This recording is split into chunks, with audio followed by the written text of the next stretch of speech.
I think it's just as important what not to eat as what to eat.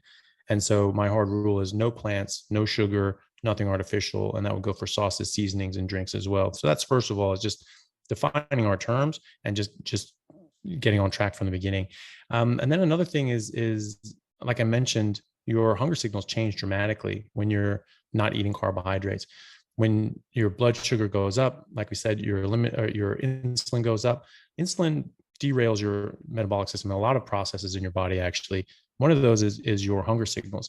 Leptin is secreted, by your stretch receptors in your stomach when you're full, but mostly it comes from your fat cells, and that goes up to your brain and tells your brain how much energy you have, just like a gas tank in your car.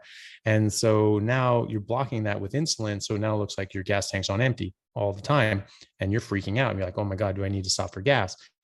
And that's what your brain is thinking. And now your blood sugar is dropping too, because your insulin stays up for like 24 hours.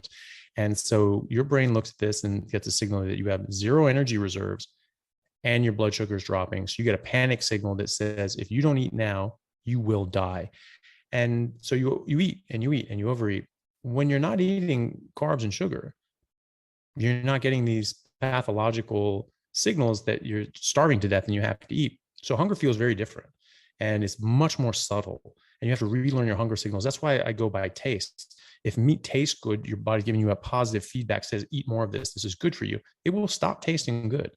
And I even have patients that, maybe they have a lot of weight to lose. They've been eating massive portions for a long time. And they're just like, I say, you can eat as much as you want. I tell them that you should eat only when it tastes good, but they sort of just hear you can eat as much as you want sort of thing. So they make a big portion and then they get partway through it and their body goes, stop eating right now. And they just keep going and it stops tasting good. And they say, I hate it. I hate this diet. I hate it. It just tastes horrible. I hate eating meat. And I ask them, was it always taste horrible? Or did it taste horrible at the beginning?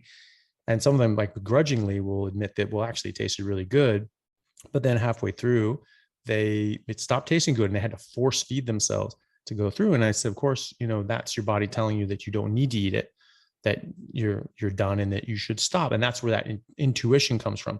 Your body is telling you in no uncertain terms, stop eating, because you're saying, I don't enjoy this. I don't want to do this. Okay.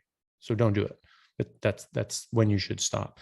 And so that's something that I think is something people should need to know about, is that your hunger signals will be dramatically different and you have to relearn those, and you have to make sure you're eating enough and not forcing yourself to eat when you shouldn't.